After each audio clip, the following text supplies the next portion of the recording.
A lot of it comes from developing your leadership, Okay. and really showing your players what leadership is. I think every coach does a great job on court, but when he leaves the locker room, what's being Mm. said? Hey, that's not Love how it. we Love do it. it. We give our guys terminology to be able to use with one another so that they can set that standard. And we actually have retreats, but Okay. we have retreats and you know, we have our guys, we have 15, we call them cardinal rules. We have 4 pillars and then we have 15 cardinal rules, but the guys came up with 50 standards.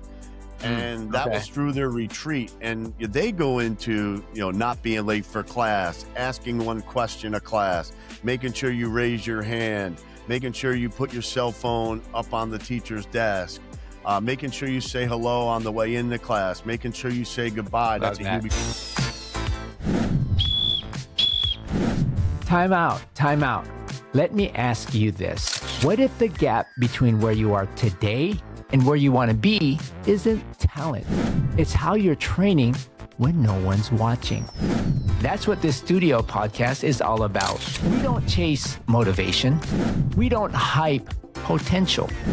We build identity through habits, standards, and systems. This is where student athletes, parents, coaches, and leaders come to sharpen how they think, prepare, and perform. I'm Coach Randy, and this is the Built Different Studio Podcast. What's up, family? Coach Randy here with the Built Different Studio Podcast, where we don't just talk about success, we train it. Mindset, systems, habits. This is where champions in sports, school, and life are made. Let's lock in and let's build. Family, isn't it interesting how the right belief can change the whole direction of a young athlete's life? Today, we've got someone in the studio who understands that winning is never just about the scoreboard. It's about culture. It's about standards. It's about building an environment where young people can grow, compete, and become who they're really called to be. Fruscio. Coach Brian Fruscio is a builder in every sense of the word, head boys basketball coach and assistant director of college counseling at Canterbury School. With decades of experience developing teams, leading programs, preparing players for the next level, he's won at multiple levels, led with conviction, and built championship culture over a 36-year coaching journey. What I respect most about Coach Brian is this. He doesn't just talk about belief. He backs it with structure. He doesn't just challenge players to dream bigger. He gives them standards they can live by. That's rare. That's leadership, true leadership. That's what makes transformation possible. And in a time when so many athletes are chasing exposure without a real foundation, Coach Brian brings us back to what actually works: pillars, discipline, trust, and a clear path forward. So today we're talking culture, we're talking development, we're talking what it really means to lead young athletes toward championships and toward the next chapter of their lives. Family, help me welcome Coach Brian. Welcome, welcome, welcome. Thank you. Thank you. Yeah, we're excited to have you on board. And before we dive in, Coach Brian, I want to start with you. Not your resume, not the wins, not the titles, you. For everyone listening, tell us who you are, your story, your roots, and the experiences that built you into the man and leader you are today. Because every champion has a beginning, and we want to hear yours. Well, I grew up in a small city, actually north of Albany, New York. It was called Okay. B.U.I.L.T. It was a mill town.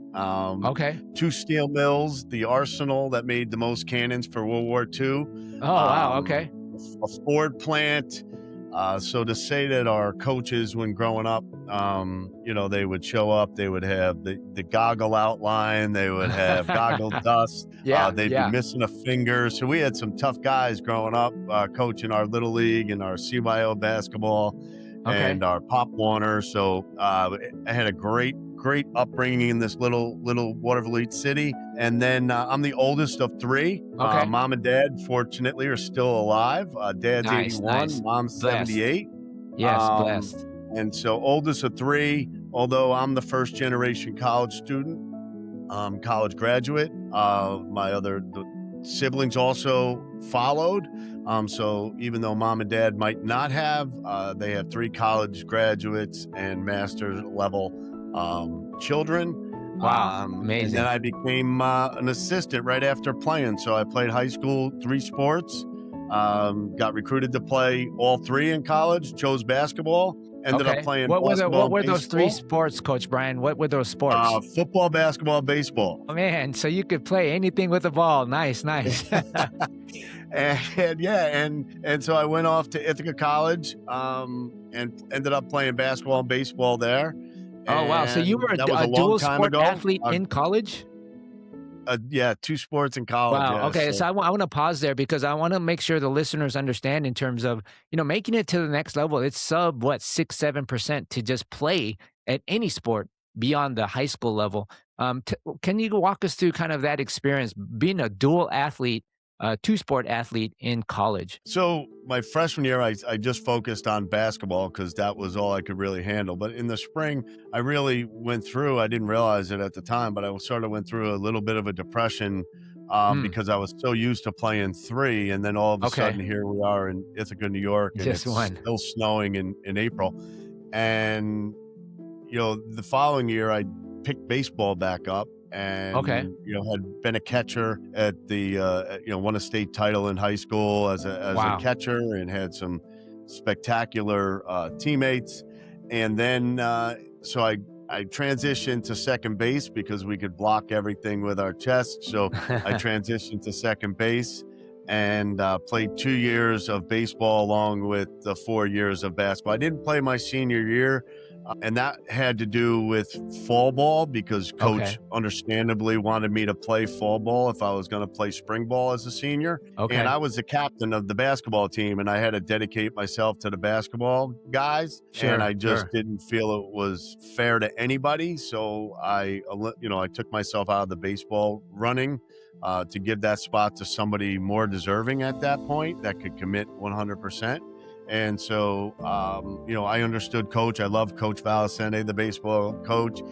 He gave me the options, and I did what was best for the team, and that was me not playing as a senior, but Okay. Okay. loved my experience over those 4 years, and felt like I left college, and I had reached my full academic and athletic potential. Like I think, a lot of kids, being a college counselor now, we talk about that quite a bit. Like find your fit. Like so many people chase, I call it the Instagram story. Yeah. Yeah. This is about finding your fit and finding your people and lifelong friends. And I'm very fortunate to have that because I really chose the right school and the right basketball program and baseball program and That's the right amazing. people. That's amazing.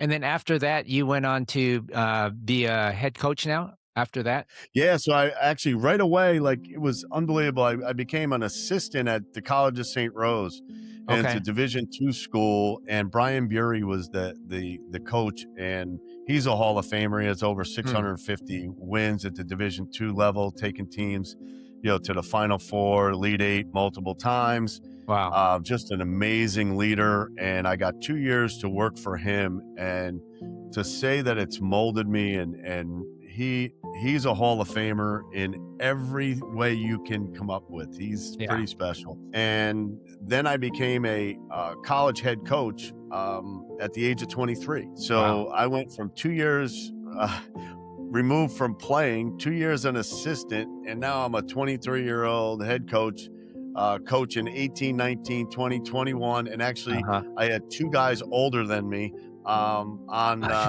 On second staff. team. So, Oh, wow. and I laugh at myself now, 36 years in. I thought I knew what I was doing. As I reflect, I'm just thrilled that I led with my heart and my head because, I look back, I had no idea what I was doing, but I did it with conviction. I knew enough. I call it, it was St. Rose removed, a Okay. little bit of Ithaca sprinkled in. So Yeah. I just Yeah. I had great coaches, so I just took past experience and was able to sprinkle it in. And then I think, as all these young coaches need to understand, I went to every clinic I could go to. I went So to you every just learned and learned practice and I could learned. go to Yeah. and just learn. I'm a forever learner. and I still do it to this day. I still try to get to as many practices, learn something, and I call when we go now, I call it's either information or confirmation. So it's either new information that we could use, or it's confirmation that what we're doing is really good. So I love that. Love that. You know, it's information, confirmation now, because basketball, you know, in our coaching, we're not creating anything new.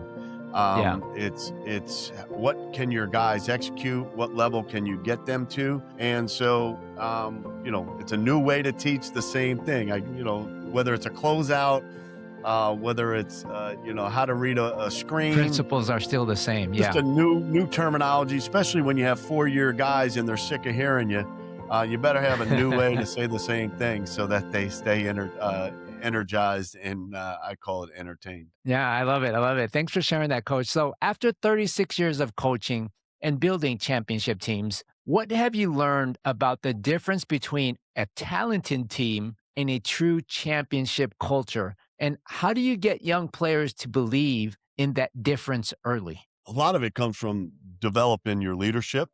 Okay. And really showing your players what leadership is. I think you do a lot of, I think every coach does a great job on court, but when he leaves the locker room, what's being said? You know, we have you know, and it's not, we didn't create it, but you know, our terminology is, hey, we just don't do that here. Hey, that's not how we do it. Right. Yeah. So we give our guys terminology to be able to use with one another so that they can set that standard. And we actually have retreats. It helps now that I'm at a Catholic school, but we have retreats, and we, you know, we have our guys. We have 15. We call them cardinal rules. Okay. We have 4 pillars, and then we have 15 cardinal rules, and then but the guys came up with 50 standards. And that was through their retreat. And they go into, you know, not being late for class, asking one question a class, making sure you raise your hand, making sure you put your cell phone up on the teacher's desk, making sure you say hello on the way into class, making sure you say goodbye. That's a Hubie Brown-ism. You know, learn how to say hello before it's time to say goodbye, Hubie used to say when dealing with teachers, and the difference between September and June. You might need a favor in June, but if you didn't learn how to say hello in September, it's hard to ask for a little bit of extra help, maybe getting that 85 to an 89 in June. You have to build a relationship with people that you can you know, learn how to say hello before it's time to say goodbye. Now that's important. And what stands out there is how you've made that belief practical, not just motivational. Developing leadership, you talked about outside the locker room, what happens, those cardinal rules, standards, all that is equal to culture. And that leads right into the next layer, because once belief is there and terminology and standards and culture is there, the real question becomes how you turn it into daily habits. So you've said believing in young players and setting high but attainable goals is a plan that works. How do you challenge athletes in a way that stretches them without breaking their confidence,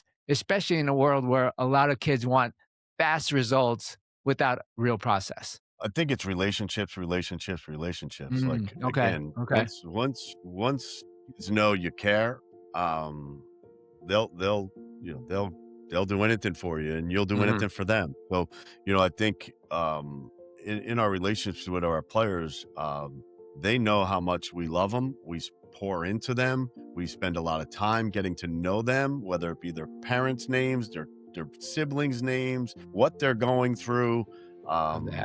You know, so again, I think it's really important that we do all those things. Now we goal set. And of course, now they feel like instead of me critiquing them or, you know, correcting them, they understand that we're actually chasing them to their goals. Okay. You know, chasing them to their goals. I love we're that. Chasing them there. Now that might be really, you know, an arm around, you know, the shoulders, or it might be a bark and a scream.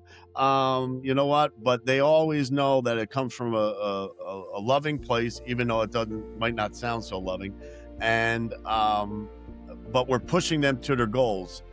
That's where you have to get your guys to understand, and you have to be so vested as a coach in who they are as people, that it becomes that leadership and that that caring, that mentorship that is so important. And we talk about leadership, we talk about followership, we talk about how it is to be a great leader, how it is to be a great follower. I have a story with a name listeners might know, Andre Jackson Jr.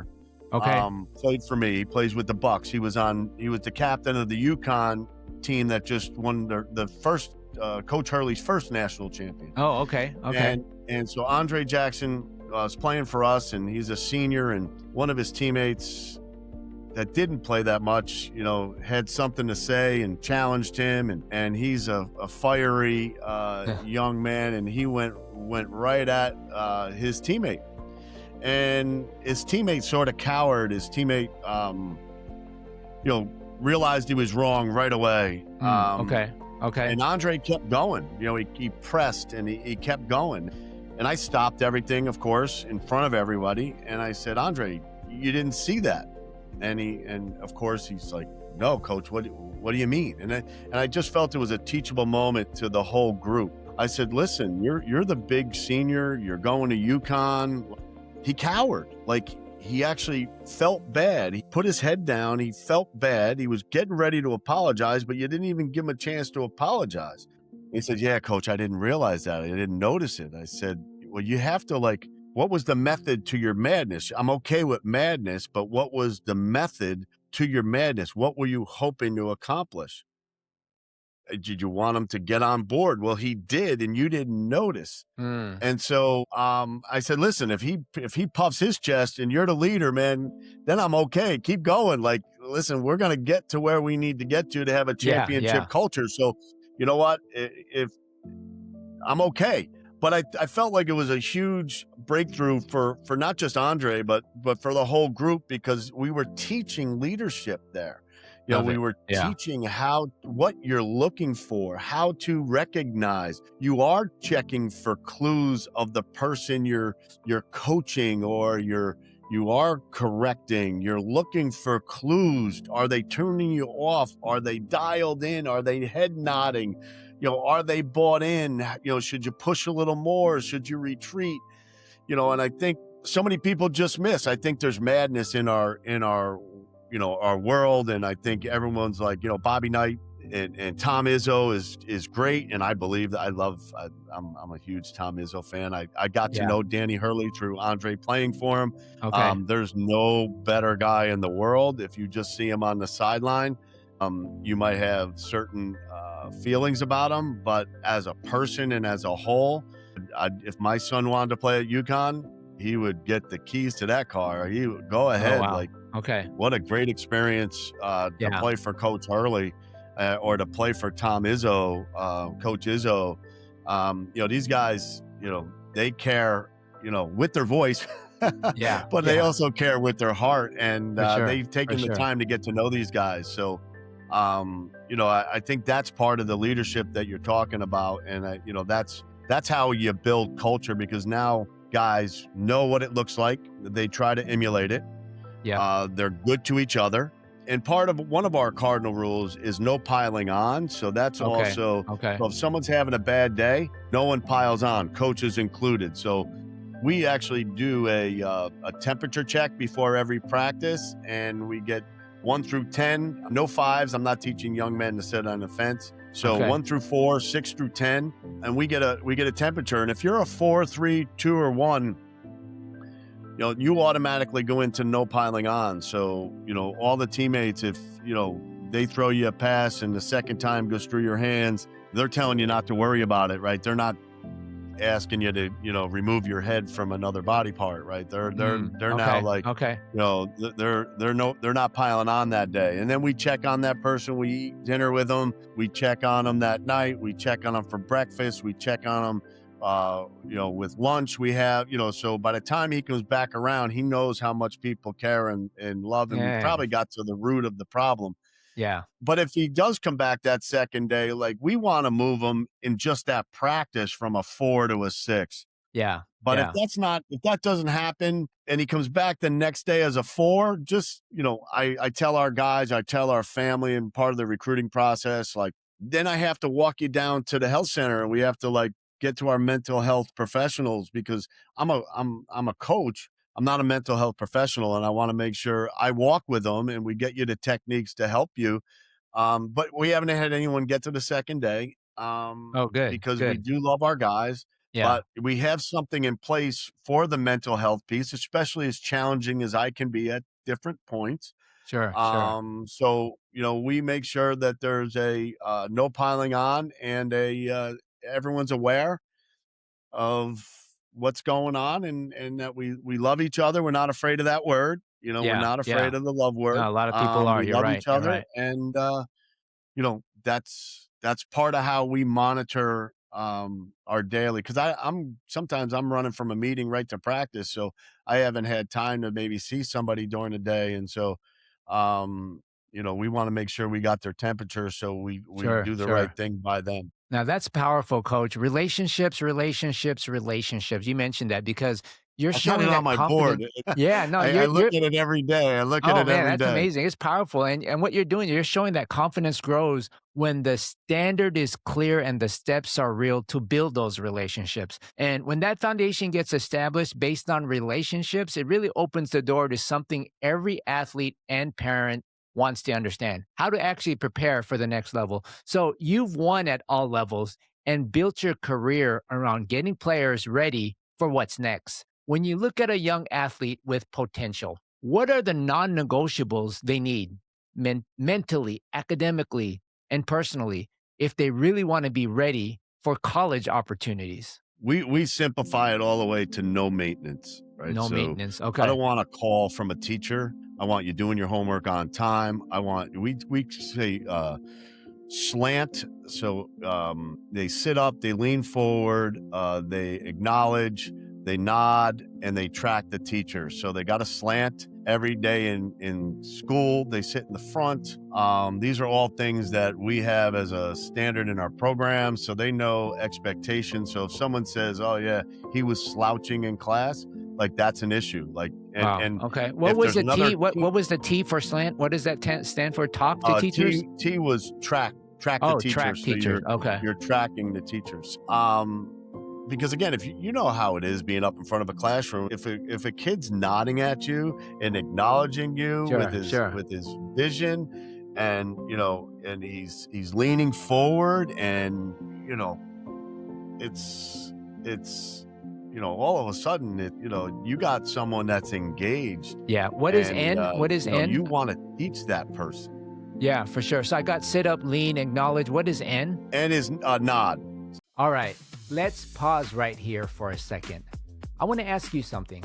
If nothing changed over the next 6 to 12 months, would your student athlete be more confident, more prepared, closer to their goals, or still hoping things just work out? That's exactly why Athletic Connect is the primary sponsor of this show, because the difference we see, it's not talent, it's structure, it's mindset, it's having a real system. Inside Athletic Connect, we help student athletes build confidence, discipline, and a clear plan from daily habits to performance to creating a digital identity that actually gets noticed by colleges. And this isn't just basketball. This is for student athletes in every sport who are serious about their future in the classroom, on the court, on the field. So here's the move. Go check out athleticconnect.com and see how we're helping athletes become built different in sport, in school, and in life. All right, let's get back to the show. So Nod. just acknowledge as far as your vision, and for then sure. nod Okay. is the next step to that acknowledgement. Yeah, And then I track. love that because what you're doing there is you're painting the full picture so they can understand how to be engaged so that there's no any maintenance issues. And not just the player, but the person behind the players. Engagement is so important. I wanted the listeners to really understand that. And when you call a timeout, right, and you're talking to your players, and some players are looking around, some players are just looking at, other players are yes, nodding their head. What you're talking about, I love that slant. Let's put that on the t-shirt. Sell it globally. Hey, eye contact in every conversation is one of our cardinal rules also. So, we're I'll go down some of them. First to the floor, no piling on, what we talked about, eye Mm, contact in every conversation.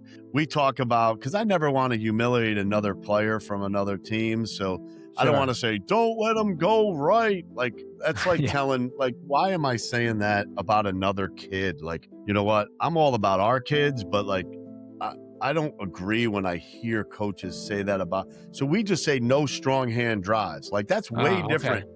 So we still don't want the guy going to his strong hand, which is his right hand, but Yeah. we're just using a different terminology, whether he's right-handed or left-handed, but they know that because of the scout. So if you give up a strong hand drive, you're coming, like we call our cardinal rules, punishable by substitution. Oh, okay. Okay. You give up a strong hand drive. If you're a 4-year player, you probably get a second chance to violate, which most of them don't.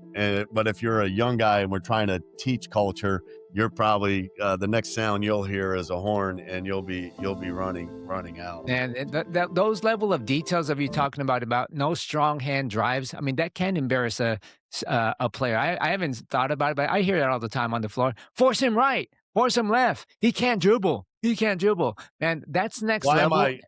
I call myself an educator, but I'm degrading another player? Yeah, Like, I don't yeah. understand. Like, No, that's next level. And that makes the next question important because behind every successful program is a leader with a framework that keeps everything aligned. So you talk about following your North Star, establishing your pillars, and maintaining your cardinal rules. For a coach, a parent, or even a student athlete listening right now, how do those three ideas create stability when pressure, distractions, and expectations start pulling people in different directions? well, I just think, gratitude is our North Star. So like Mm, we're saying thank you to maintenance worker, to dining hall staff, to the teacher, leaving every class. Thank you. Anybody. We don't walk past a piece of paper on the ground without putting it in the garbage. Like, we're trying to be that level of citizen, right? So that we're noticing everything about our community, and we're going to be on the positive end. So that's not when it's on the court. So then when it's on the court, and joyfulness, we talk about joyfulness being another one of our pillars, okay. and selflessness being a pillar, and grit being a pillar. So that now when you get up against it and you're down 10 with 4 minutes, and everyone wants to go that separate way, they're so used to grit, and they're so used Mm, to relentlessness, and they're so used to, like, we're not giving up now. Like, this is yeah. my guy Yeah. next to me. Like, so I think for parents, I one of my favorite stories about that was we were playing, it was senior day Okay. with Andre Jackson again. And we were playing a team, and we were probably up 10, fourth quarter, senior day. He already Okay. committed to UConn, and there's a loose ball right in front of him. And he's not first to the floor. He didn't dive on the ball. And the other kid got the ball, and he gave it up, and they got a basket. And now it's 8. The next chance we sub him.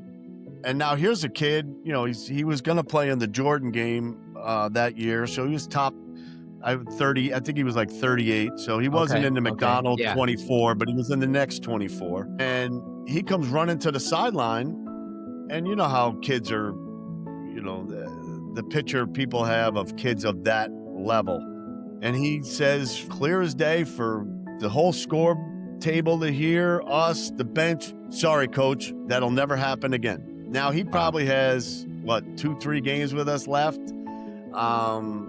He didn't say, what are you taking me out for? You don't know who I am? Like, Yeah. no, that's why he's a pro too. Like, that's why he's a pro, right? Because that's the level of person he was, and his accountability to the standard.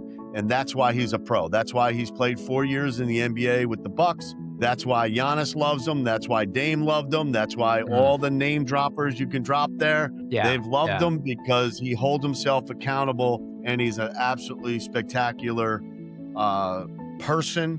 And yeah, that was his thing. Sorry, coach, that'll never happen again. And that's amazing. So that story you shared with Andre, it really exemplifies the culture you've built, right? Those pillars, the framework is strong because it gives people something to return to when emotions get loud. And once your pillars are clear, the next challenge is leading people consistently enough that the culture outlives the speech. So when you leave this episode, I want them to understand what it truly means to make someone be built different.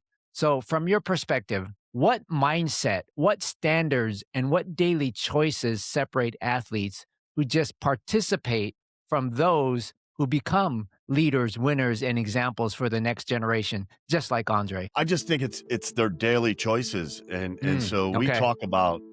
we talk about sleep time. Yeah. We have a bedtime. Every one of our guys has a bedtime. They have a wake up time. They're disciplined. They don't sleep in. They have a morning workout regimen. They follow, their daily. They make sure they have their hydrations up, their nutrition's up. So they're taking daily little things and winning, right? From making Okay. your bed to how you get up. Like no one hits the snooze. Like, so they make sure that they're holding themselves accountable every day, so that now all of a sudden when they're being held accountable in basketball, it's easy. So, and I always make the comparison to, the cubicle when they get their first job, and I always kid that it's on Wall Street. So they get their first job on Wall Street, but they're in a cubicle, right? But how to get someone get out of the cubicle and into the side office? Well, they show up every day early, right? Well, that's what we tell our players to do. Then they're accountable. Then they get their whole, we don't call it a to-do list. We call it a to-done list. So they do everything on their list, so it's done, right? So it's a to-done list. Then they might pick off, 2 or 3 things because of gratitude and selflessness on another teammate's list. So maybe that's a boss's list. They take the bottom 3 things off a boss's list. Now all of a sudden they're in a side office. Then all of a sudden they're in the corner office. Then all of a sudden they're moving upstairs. Then all of a sudden, they're in the penthouse and they're a CFO or a CEO. Yeah. And it's all the same stuff. Like if you told a kid, and we talk about this all the time, if you told a kid your free throws are poor, what should you do? Well, the kid's always going to say to you, well, I need to shoot more free throws. Yeah. Well, when you have that same conversation about his reading level, why doesn't he say, I need to read more? Right. So, but he understands the free throws. If you stink at something, this is the terminology I use. If you stink at something, you do more of it to get better. So if you stink at reading or you stink at math, do more of it so you get proficient and you get great at it. Who wants to be mediocre? Every commercial you see for Burger King and McDonald's, they don't say, oh, our burger is mediocre, right? It's the greatest best burger in the history of burgers. Yes. Why would you strive to be mediocre, right? So, and are your daily habits meeting your goals? And I love that. That right there is the blueprint, not just for basketball, but for life. Daily choices, daily wins. And it's the perfect reminder that if you did commit to that standard every day, daily choices, daily wins, you wouldn't just hope for growth, you'd start expecting it. Coach Brian, thanks for sharing all of your insights, your stories, your mindset. I have one question for you. The last question is, I want to open it up for you in terms of open mic. Is there anything else you want to share with our listeners? Something that we've already covered, something we haven't covered, something that you want to share with our audience? Open mic. I guess for young coaches, I just wish I knew earlier that it's not about you. It's truly about the kids. Yeah. And I get chasing it, and I get wanting credibility, and I get, wanting to be somebody and recognized as a great coach. So I get all those stages you have to go through as a coach, but, I guess I was always doing it subconsciously where the kids were always first, but just you young coaches out there, just love the kids, build the relationships, keep getting better at your trade, not so you can win the big game, but so you can make people better and make players better. And then as you get better players, you will win more games and you will win the big games. Yeah. So it just take the time for the people. I love talking to young coaches and young people. And I think we have a blueprint that they can model to fit themselves. Okay. But I think we have a decent blueprint for young coaches if they ever want to talk about it. Yeah, no, I want the young coaches out there to really take you up on that offer and reach out. Coach Brian, I appreciate you for sharing your time, your perspective, and your wisdom today. This is exactly what Built Different looks like. Family, that was a real one. Coach Brian didn't just talk about winning today. He broke down what it makes or what it really takes for winning and sustainable, right? Beliefs, standards, culture, and the kind of leadership that prepares young athletes for more than just the next game. He spent decades building programs, guiding players, even in the NBA, and helping young people move toward the next level with clarity and purpose. And what stands out is simple. Success leaves clues. And Coach Brian has been living those clues for years. So if you're an athlete, take this with you. Talent is never enough without structure and relationships. If you're a parent, remember this. The right environment can change everything. And if you're a coach, a young coach, let this be the reminder. Culture is not what you say once, it's what you reinforce every day. So family, if this episode hit home for you, don't just listen to it. Apply it, share it. What Coach Brian made clear today is that real development takes more than talent. It takes direction, it takes standards, it takes a proven system that helps athletes and families move with confidence instead of confusion. Coach Brian, thank you again for the work you've done, the example you've set, and the lives you continue to impact. Thank you so much, Coach Brian. Coach Randy, this was awesome. So listen, if there's any way I can ever help, don't hesitate to reach out. I am all in to help you, help a kid. So if you think there's something I can do, or if there's someone on the East Coast that needs some assistance, I'm all in. So just let me know and I'll be there. I appreciate it. Sounds good. I'll definitely take you up on that offer. We'll continue to collaborate for sure. Thanks again. And this is where Athletic Connect comes in. Through tools and services like the Victory Compass, Power Hour, Mindset Mirror, Goal Sync, Fight On Mentality, Built Different Mindset, and the College Pathway Intelligence, athletes and families get more than inspiration. They get a real framework for growth, a framework that helps them gain clarity, develop elite habits, strengthen their mindset, and make smarter moves for the future.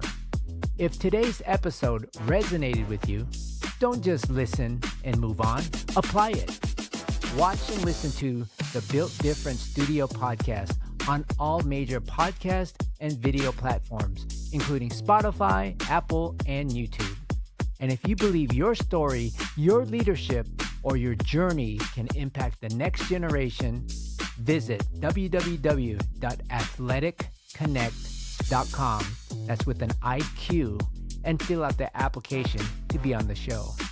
This is bigger than content. This is about building champions in school, sport, and life. Handle today with intention. That's how champions are built. Fight on. Remember this, family. Talent might open the door, but your mindset, your habits, and your discipline decide how far you go. So keep showing up, keep building, and keep choosing the harder road, because that's the one that makes you built different.